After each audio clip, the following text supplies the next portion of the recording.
Copic friends, Michelle Houghton here. We are going to be coloring up at least one, if not two, little flower images. This is a newer set from Kraftin Kimmie.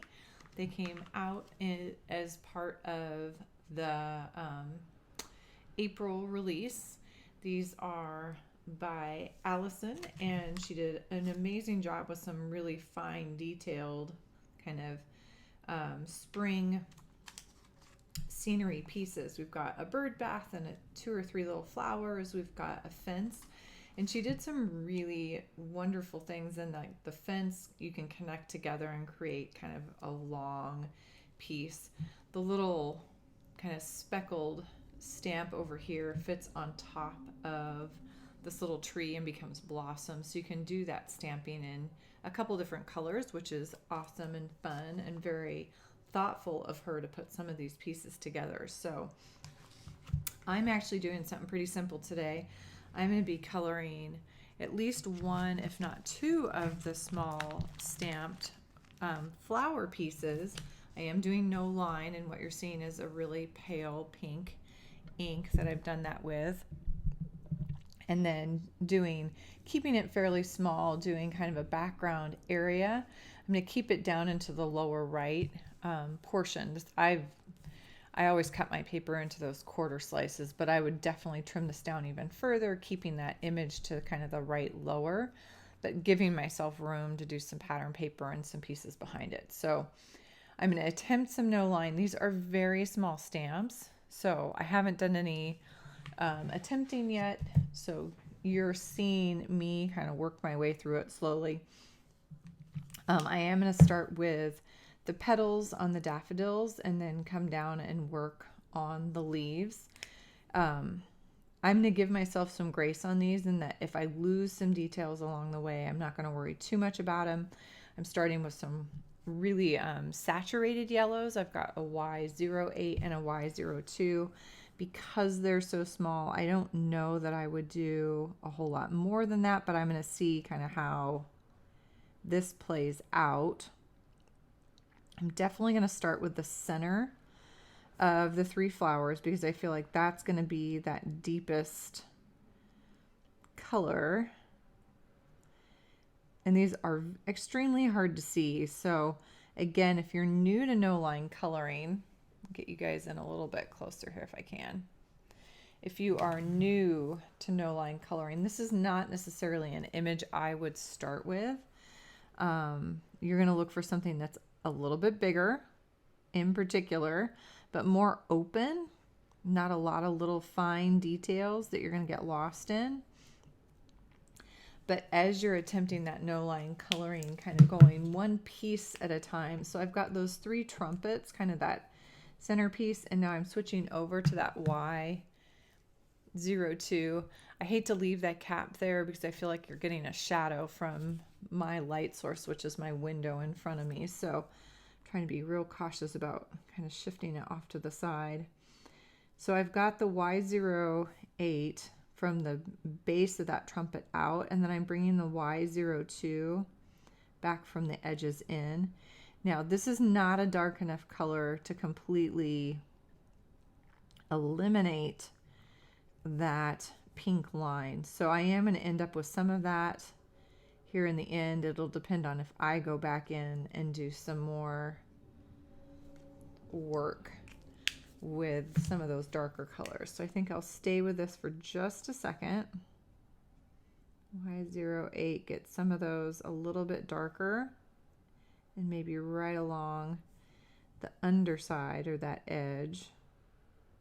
I lost a little bit on this lower one that's facing forward. That center is a little bit hard on this one.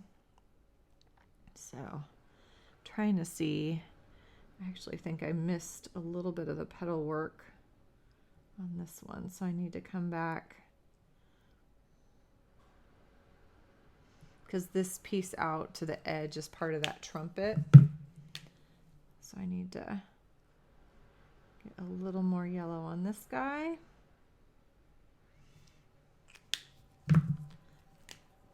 But it's small. So again, This is not where I would say, oh yeah, this is definitely the one you want to start trying with.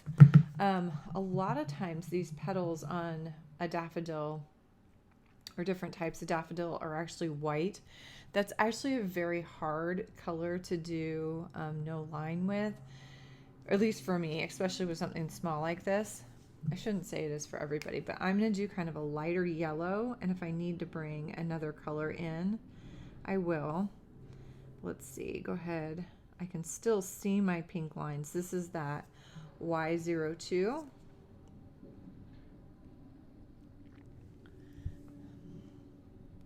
I keep peeking at the image to make sure you guys are getting that I'm not falling off the edge here because I've got it enlarged so much.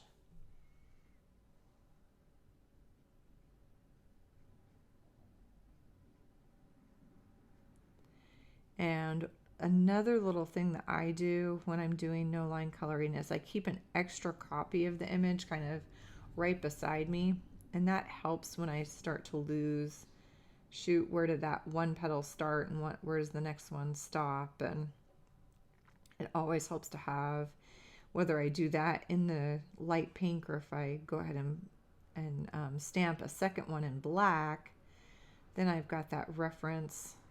And even just having the stamp next to you, you have a little bit of that, can kind of refer back to that and find some of those interior lines if you feel like you're losing them.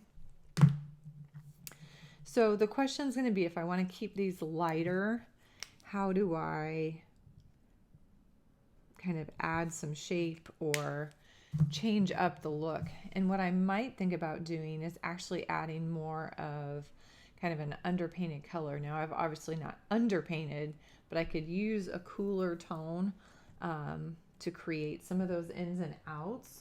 So I haven't tested any out yet.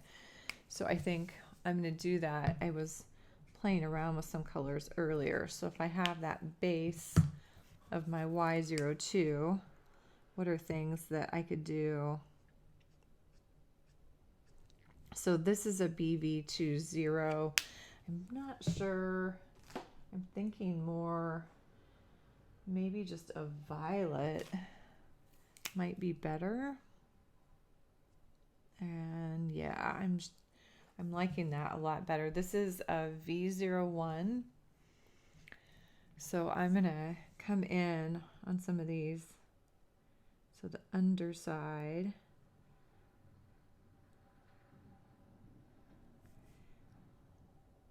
Some of these little places where we're seeing that vein work. And the underside of these petals, we can cool those down. Now this one, we're seeing, this is the front of the petal. It's gotten turned toward us.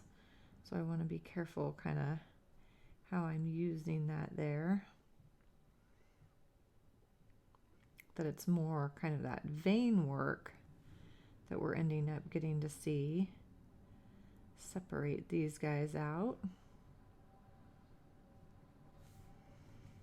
And again, on this one, because of that front facing nature of the flower, it's really about that vein work that's happening on the petals, kind of cooling that down so it doesn't look so much like an outline, but creates the shading that's, or that vein work, those ripples that are happening on the petals. So I'm actually pretty happy with how that looks. I'm going to come in and actually add, and I think I just added a tiny bit of that V in the center.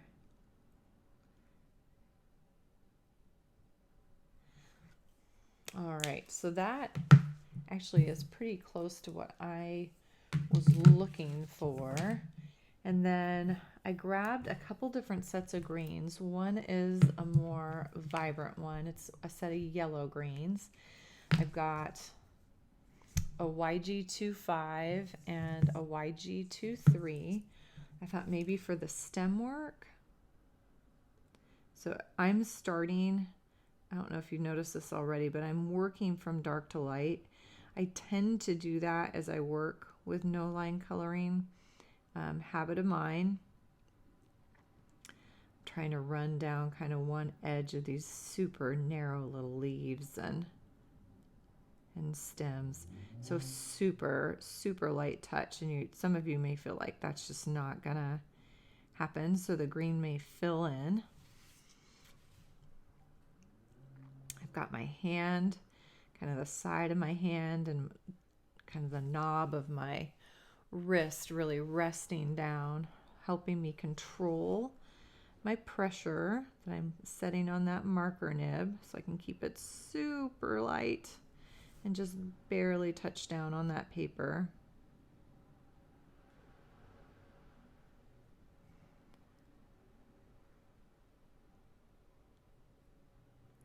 And then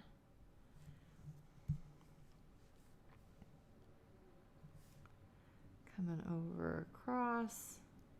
Oh, I was starting to say that I tend to work from dark to light. And for me, that helps not losing some of those interior pieces, that I can hold onto those a little bit longer before I start losing my lines. So if I start with the darker, I seem to not get lost quite so often. Making sure to turn my paper so it's facing in a direction that my hand is comfortable moving in. It's really important, especially important when I'm working with something that's so pressure sensitive. Getting those little tiny, tiny lines. This would actually be a really good image to do like with colored pencils that you were keeping super, super sharp. This would work really well for that. I'm obviously pushing the issue a bit by trying this with my Copics. Good challenge for the day. So I'm going to shift over to my Y23. And notice too, the other thing that I did is I kept both of these color combos really simple. I just did 2 yellows on the flower. I did add the violet, but then I'm also only doing the 2 YGs on the leaves. There's just, I don't need any more than that. I guess if I wanted to, I could come back in with a little bit of colored pencil on top to try to find some of those spots if I'm losing some, but so this isn't really about blending so much with the second color. I'm coming in and filling kind of the second half of some of these leaves and stems, but it's laying down a lighter color. And I should have done something that had a little bit more extreme contrast between the two. The YG23 and the YG25 are pretty similar. So they're getting, as I just lay down kind of the one layer of each. I can see the difference, but it's pretty slight. So if you wanted something with a little more extreme, you could start with 2 colors that have more contrast to begin. Although now that I'm filling some of the rest of these in, I am pretty happy with this combo. So here we go.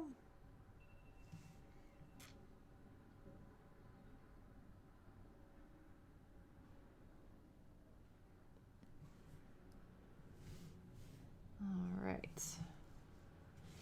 I feel like I've got one tiny little spot, maybe down.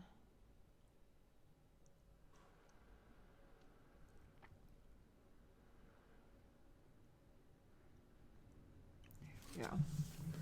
All right. So then the question is doing a background. And again, this might be one of those times where you might have better success doing the background first, because then you're not worried about bumping up against these little tiny flowers. So I'm going to try to keep this pretty simple. I feel like I lost some edges here. Oh, there we go. I know why. It's that violet. Come back with my Y02 over the top of some of those violets, kind of bring that back in so it looks more like that underpainting that I was going for. There we go. And part of that, as you watch colors dry, there's definitely a shift, so you have to remember you may have to do some work once things have dried to kind of get them where you want them to. And that might shift again. I might need to add a little more of that violet in. Haven't put anything away yet. So, depending on where this is sitting, you could do like a flower bed that has more like ground. It could be coming out of grass. I'm trying to think if it might be smarter to do more like a mulch type. That would definitely be striking versus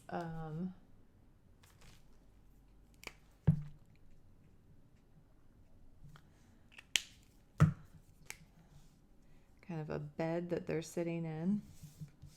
So I'm definitely going to have to keep turning these guys as I come up against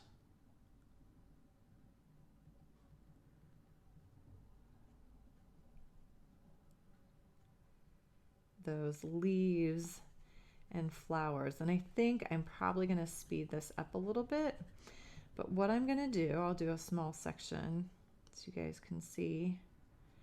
And I'll have to decide kind of what shape that little flower bed's going to happen in and how far that's going to go. I'm thinking kind of a ellipse. Sorry, little brain malfunction there. Kind of an elliptical little bed. Probably not going to come a whole lot further than where my hand is now.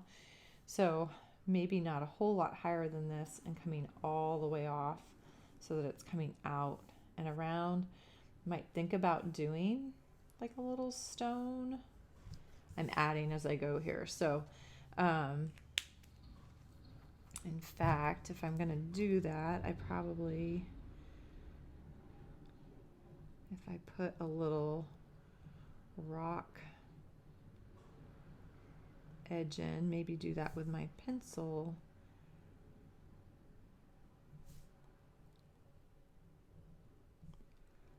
Just little irregular stones.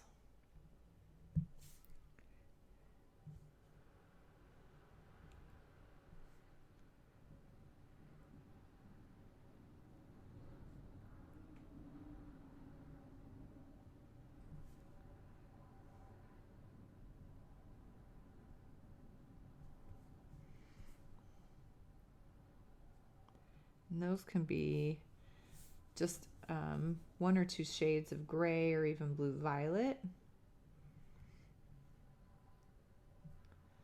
But we want to get them all the way, if we're seeing kind of this pattern that goes all the way around the flowers.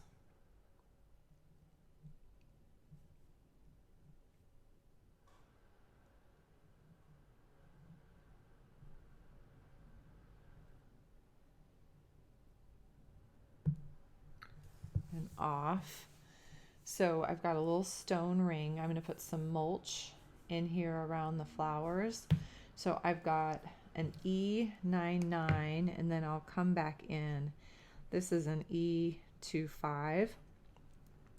Now some of you have probably seen me do these little scribbly squiggles before, and that's kind of what I'm doing, but instead of being way up on the tip of my marker, I'm coming off to the side and smushing this down a little bit more. And then if I need to soften it, I can come back in with the E99 again and go over that. I have to obviously go right up against those rocks. So I'll get that done, and then I'll do the rocks next. And that'll help kind of overlap that mulch. If I feel like this gets too solid, I can always come back in with a little bit of texture with a colorless blender or a really light earth tone. Something that has a couple zeros in it, and that would push some of that back out. So something like, actually even like a gray. What would, so this is a W1.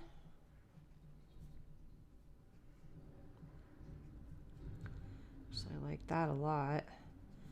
So the combo on the mulch area is E99, E25, and a W1. That's going to be that.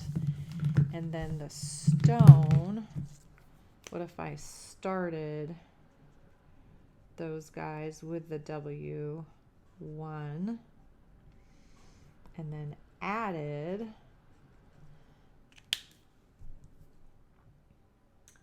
let's see.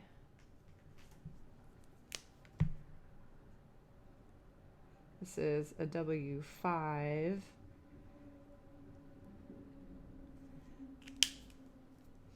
And maybe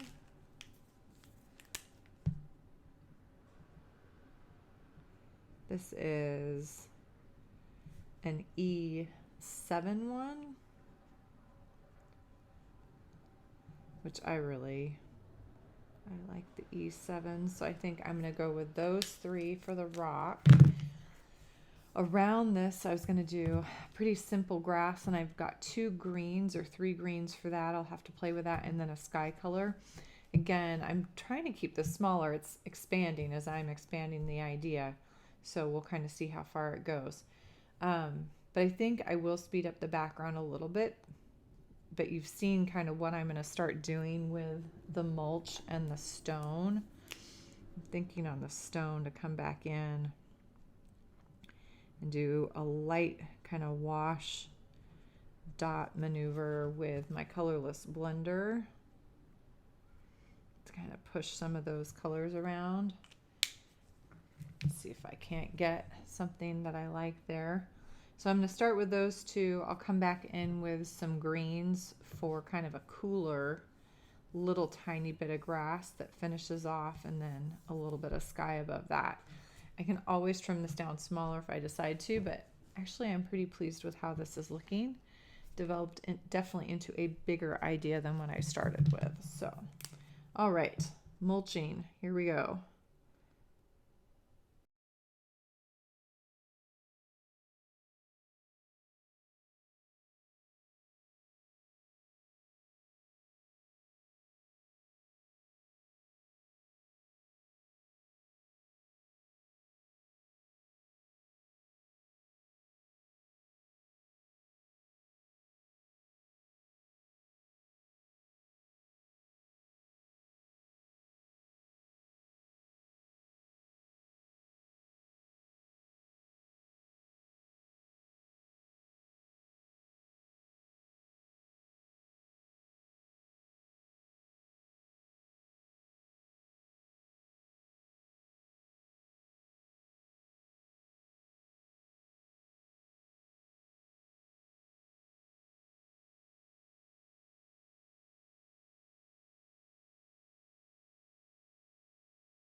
All right, so we've got a little scene. It ended up being more of a square than I had originally planned with that kind of rock ring, but that's okay.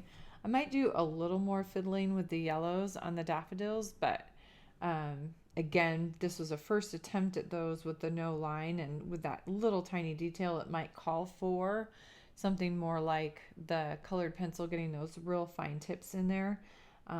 But pretty pleased overall. Did definitely a darker color for the sky than I normally do. I might do a little bit of a wash with colorless blender on top of that to push that back just a hair to get it smooth and get those layers on there. It got a little darker than I had originally intended, but that is okay as well. All right, thank you for joining me as always. If you've got questions about what I am doing teaching wise, live and online, make sure to sign up for my newsletter on my blog at scrapweaver.com. Thank you as always. Have a happy, colorful day.